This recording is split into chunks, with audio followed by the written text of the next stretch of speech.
Bismillahirrahmanirrahim. Assalamu alaikum warahmatullahi wabarakatuh.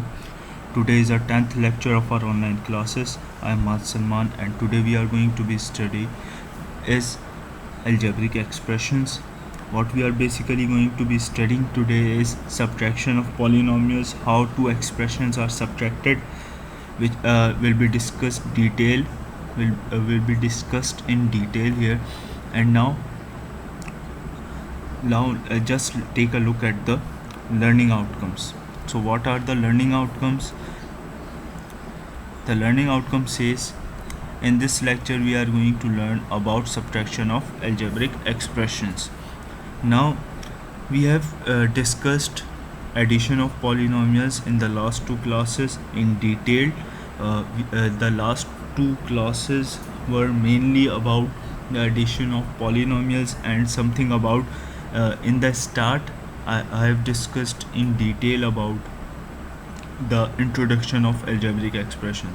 If any of you is unclear about addition of polynomials or anything, can just watch the video before this and can clarify his concepts.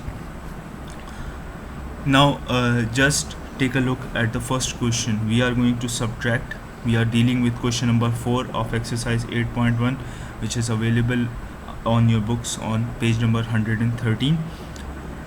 Now a minus b plus c from 2a plus b minus c. हमने यहाँ पर 2a plus b minus c को में से subtract करवाना है a minus b plus c. अब देखें फ्रॉम का जो वर्ड है यहाँ इतना इम्पोर्टेंट है कि अगर किसी चीज़ को उसमें से माइनस करवाया जाए तो हम वर्ड यूज़ करते हैं फ्रॉम. यानी यहाँ पर 2a प्लस बी माइनस सी में से सब्ट्रैक्ट किया जाएगा a माइनस बी प्लस सी. ठीक है, पहली बात तो ये समझें. फॉर एग्जांपल अगर मैं इसी तरह कोई नंबर की एग्जांपल दूँ तो मैं इस तरह दूंगा कि 20 में से 10 माइनस करो, तो लिखा हुआ आएगा सब्ट्रैक्ट 10 फ्रॉम 20. ठीक है, इसका मतलब ये नहीं होगा कि 10 में से 20 माइनस करो, इसका मतलब होगा 20 में से 10 माइनस करो. ठीक है, तो इसी तरह यहाँ पर भी 2a प्लस बी माइनस सी में से क्या माइनस करवाना है? पहली एक्सप्रेशन कौन सी है? a माइनस बी प्लस सी. ठीक है, तो जिसमें से हमें माइनस करवाना होगा बेटा उसको हम कहाँ लिखेंगे? एक्सप्रेशंस में पहले लिखेंगे. यानी 2a प्लस बी माइनस सी को हम कहाँ लिखेंगे?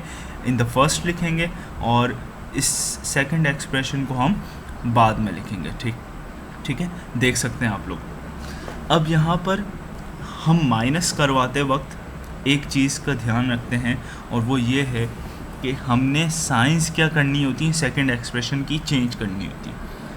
अब ये बात आप लोगों ने 6th क्लास में भी पढ़ ली है, तो इसको ज़्यादा रिपीट नहीं करूँगा मैं. सिर्फ सिंपली होगा क्या? जिसकी साइन प्लस की है वो हो जाएगी माइनस, जिसकी साइन माइनस की है वो हो जाएगी वो प्लस. ठीक है, यानी साइन चेंज हो जाएगी. किस एक्सप्रेशन की चेंज होगी?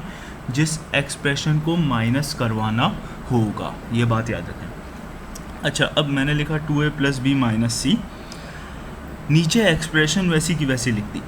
अब उसी की नेक्स्ट लाइन में आप लोग देख रहे होंगे कि ये मैंने 3 साइंस यूज़ किए हैं. अच्छा, ये 3 science in respective a, b और c के.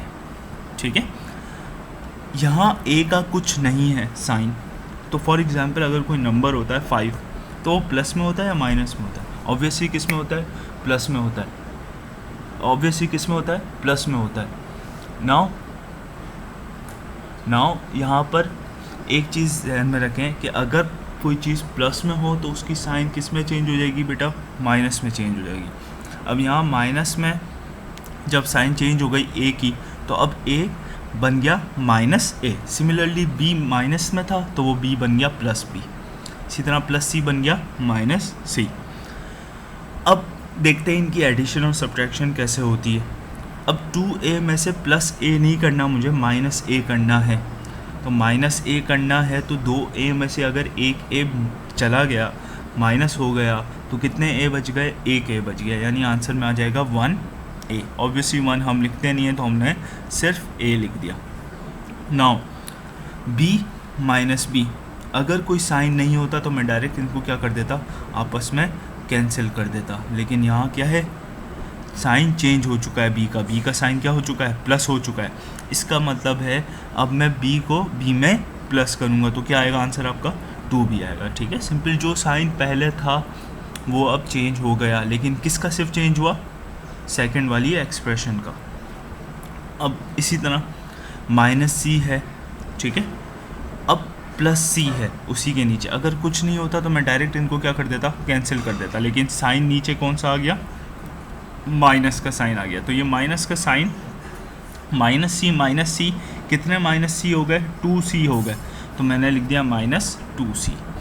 इस सवाल से रिलेटेड अगर आप लोगों को कोई इशू है तो बेटा ऑनलाइन लेक्चर में आप ज़रूर पूछ लीजिएगा। वीडियो को पूरी देखिएगा एंड तक, ताकि आप लोगों के मज़ीद इश्यूज़ डील हो सकें। चलें, अब सेकंड क्वेश्चन नंबर 4 पार्ट 2 और 3 आप घर से करेंगे, और पार्ट 4 में अभी समझा रहा हूँ। देखें इसको गौर से। पार्ट 4 में कह रहा है कि इस एक्सप्रेशन को इसमें से सब्ट्रैक्ट करना है, यानी x² + y² + z² + 2yz जो राइट हैंड साइड पे लिखी है, फ्रॉम के राइट हैंड साइड पे जो लिखी है वो पहले लिखी जाएगी, और ये वाली एक्सप्रेशन जो लेफ़्ट में लिखी है वो बाद में लिखी जाएगी। और इसी तरह साइन किसके चेंज होंगे, लेफ़्ट वाली के चेंज होंगे। चलें, मैंने सबसे पहले तो इन सबको लिख दिया। अब x² का साइन यहाँ कौन सा है बेटा, x² का साइन है प्लस, ये हो जाएगा माइनस। जब ये माइनस हो गया तो ऊपर +x² था, अब ये क्या कर दूंगा, मैं कैंसिल कर दूंगा। सिमिलरली यहाँ y² था, लेकिन ये -y² था, तो ये हो गया +y², यानी कितने y² हो गए, 2y²। सिमिलरली z² यहाँ प्लस में था और साइन चेंज होने पे -z² हुआ, तो ये दोनों भी आपस में कैंसिल हो गए। सिमिलरली 2yz माइनस का कैंसिल हो गया, तो बचा क्या, सिर्फ 2y²। यही आपका आंसर बन जाएगा। ठीक है, चलें नेक्स्ट स्लाइड की तरफ चलते हैं। ये बहुत इजी क्वेश्चन था, अगर इससे भी रिलेटेड आपको कोई इशू है तो ज़रूर पूछ लीजिएगा क्लास में। चलें, अब यहाँ पर माइनस करवाना है p⁴, ठीक है, जो यह लेफ़्ट वाली जो एक्सप्रेशन है वो माइनस करवानी है राइट वाली एक्सप्रेशन से। तो हमने वही चीज़ की, इसको पहले एज इट इज़ लिख दिया, फिर इसको बाद में लिख दिया नीचे। अब देखें गौर से, p⁴ है, ठीक है। अब p⁴ यहाँ प्लस है, हो गया माइनस, 2p³ माइनस है, हो गया प्लस, 3p² माइनस है, हो गया plus, 4p minus plus, -5 plus हो गया। अब देखें गौर से, अब ये इनकी साइन माइनस नहीं है ना, इसकी साइन प्लस है, इन सब की साइन क्या हो गई है, चेंज हो गई है। अब -p⁴ में मज़ीद -p⁴ करूँ तो कितने p⁴ हो गए, 2p⁴ हो गए, तो मैंने आंसर में लिख दिया -2p⁴। या फिर इस तरह समझे कि -1 कोफिशिएंट -1 कोफिशिएंट, तो -1 कितने हो गए, -2 हो गए। सही है, यानी मैंने क्लासेस में भी इस तरह मिसाल दी है। फॉर एग्ज़ाम्पल 10 रुपीज़ लॉस्ट हो गए, दूसरे 10 रुपीज़ आप घर से लेकर आए, वो भी लॉस्ट हो गए, तो इसी तरह आपके टोटल लॉस कितना हुआ, 20 रुपीज़ हुआ। इसी तरह यहाँ पर भी क्या हो रहा है कि -1 है, मज़ीद -1 हो गया, तो कितने हो गए, -2 हो गए। माइनस माइनस प्लस वाला कॉन्सेप्ट कहाँ होता है बेटा, मल्टीप्लाई में होता है, तो अपने कॉन्सेप्ट्स यहाँ से ही रखिएगा। इसी तरह यहाँ देखें 5p³ और 2p³ ये आपस में क्या होंगे, प्लस होंगे। क्यों, क्योंकि माइनस बदल गया किस में, प्लस में। अब देखें जब ये हो गया 5 + 2 तो कितना आया, 7p³। सिमिलरली 4 माइनस नहीं प्लस, +3 तो कितने, 7p² हो गए। सिमिलरली 3 + 4 p कितने हो गए, p 7p हो गए। तो 2 + 5 कितना हो गया, 7। तो यहाँ हर जगह 7 ही आ गया। ठीक है, बस वेरिएबल अलग अलग है। चलें, ये सवाल में अगर कोई इशू है तो उसको भी पूछ लीजिएगा। लास्ट क्वेश्चन जो आज का है हमने डील करना है वो है question number 5। The sum of 2 quantities is, कह रहा है कि 2 एक्सप्रेशंस को जब हमने प्लस किया तो आंसर ये रहा। सही है। फिर दूसरी बात क्या कह रहा है, अगर उनमें से एक जो है वो ये थी तो बताओ दूसरी क्या होगी। अब देखें इसको समझना बहुत अहम है। ठीक है, अब इसको समझना। फॉर एग्ज़ाम्पल अगर मैं कहूँ कि दो स्टूडेंट्स हैं, एक का नाम है अहमद और एक का नाम है अली। फॉर एग्ज़ाम्पल अहमद के पास 10 रुपीज़ थे, अली ने कहा कि इसमें 5 रुपये मेरे भी हैं, ठीक है। तो अहमद के कितने रुपए हुए? 5 रुपीज़ हुए। ये कैसे पता चला हमें? हमने 10 में से क्या किया, -5 कर दिए अली के। फॉर एग्ज़ाम्पल कोई बड़ी मिसाल लेता है। फॉर एग्ज़ाम्पल मैंने कहा कि अहमद के पास 100 पेन्स थी, ठीक है। अली ने जितनी उसको दी थी वो थी 70। तो पहले जो थी अहमद की वो कितनी थी?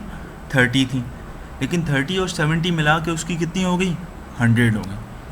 अच्छा, ये 30 की फिगर हमें कैसे पता चली? हमने 100 में से 70 क्या करवा दिया? माइनस करवा दिया। तो अब ये यही कह रहा है कि अगर दो चीज़ों को प्लस करने से आंसर ये आया है, तो क्या अगर उनमें से एक ये है तो दूसरी क्या होगी, ये बताना है। अच्छा अब यहाँ पर ये करना है आपने कि अगर मैं ये जो दो का सम है, दो को प्लस करने से जो ये आंसर आया है, ठीक है, ये दो क्वांटिटीज़ हैं। कितनी क्वांटिटीज़ हैं? ये 2 क्वांटिटीज़ हैं। इनमें से एक क्वांटिटी माइनस कर दूं तो हमारे पास एक क्वांटिटी बच जाएगी जो कि ये आएगी, ठीक है। अब ये कैसे पता चला देखें, वो खुद कह रहा है the sum of 2 quantities is, दो चीज़ों को प्लस करने से ये आया। अगर उनमें से एक ये है, ठीक है, बात वही है, ये कितना है? ये है 100, ठीक है। ये कितना है? ये 100। फॉर एग्ज़ाम्पल ये कितना है? ये है 70, ठीक है। तो अगर ये दो चीज़ों को प्लस करने से आए जिनमें से एक ये है, यानी तो पहली वाली कौन सी होगी? 30 होगी। तो वो कैसे पता चलेगी? जब मैं 100 में से 70 को माइनस करवा दूँ। तो अब मुझे सिंपली करना क्या है? मुझे इसमें से ये वाली एक्सप्रेशन माइनस करवानी है। अब गौर से देखें माइनस किस तरह की है। यहाँ पर माइनस इस तरह की है कि जब इधर एक चीज़ हमने माइनस करवाई, अच्छा इसमें थोड़ी सी मिस्टेक्स हैं, एक चीज़ देख लें। यहाँ पर मैंने डायरेक्ट इसमें माइनस मल्टीप्लाई करवा दिया, यानी 5ax क्या हो गया? माइनस हो गया। by क्या हो गया? अच्छा इधर सही नहीं किया मैंने, तो इसको सही कर लेते हैं। ये साइन किसकी होगी? माइनस की हो जाएगी, ठीक है। यानी आप इस तरह भी कर सकते हैं। और यहाँ -cz क्या हो जाएगा? प्लस हो जाएगा। कैसे हुआ ये? जब ये मैंने पूरी चीज़ को माइनस से मल्टीप्लाई किया तो इसका साइन प्लस है, ये हो गया माइनस। इसका प्लस है, ये हो गया माइनस। इसका माइनस है, ये हो गया प्लस, ठीक है। चलें अब यहाँ पर एक बात नोट करें, 4ax में से 5ax माइनस हो गया तो कितने ax बचे? एक ax बचा, ठीक है। और बड़ी साइन किसकी है? 5 की, माइनस की, तो आंसर में क्या आएगी? माइनस आएगी। नाउ 3by में से 1by माइनस हो गया तो कितने बचे? ठीक है, अगेन मिस्टेक, कितने हो जाएंगे? 2 हो जाएगा, सही है। नाउ 2cz में 1cz प्लस हो जाएगा तो ये कितने cz हो जाएंगे बेटा? ये हो जाएंगे 3cz, ठीक है। इसको सही कर लीजिएगा, ये है इसका आंसर, ठीक है। नेक्स्ट स्लाइड की तरफ मूव करते हैं जल्दी से। अच्छा, होमवर्क आपका क्या है? क्वेश्चन 4 पार्ट 2, 3 और 6 करना है। इसी तरह क्वेश्चन 6 करना है एक्सरसाइज 1 का, पेज 113 का। आपकी एक्सरसाइज 8A हो चुकी है कंप्लीट, और इंशाल्लाह नेक्स्ट क्लास में 8B स्टार्ट करेंगे। उसके हवाले से प्रैक्टिस करके आइएगा। दूसरी चीज़, आपने जितना 8A का जितना सारा काम किया बेटा वो सारा फेयर करिएगा, 8A पूरी मुकम्मल करके लाइएगा। नेक्स्ट क्लास में इंशाल्लाह कोई तरतीब में बनाऊंगा जिसके ज़रिए आप लोग अपना काम भिजवा सकेंगे मुझे चेक करने के लिए। जो मसला हो इन 3 वीडियोस को ज़रूर देखिएगा, और नेक्स्ट क्लास में फिर इंशाल्लाह मुलाकात होती है आपसे। जज़ाकल्लाहु खैरा।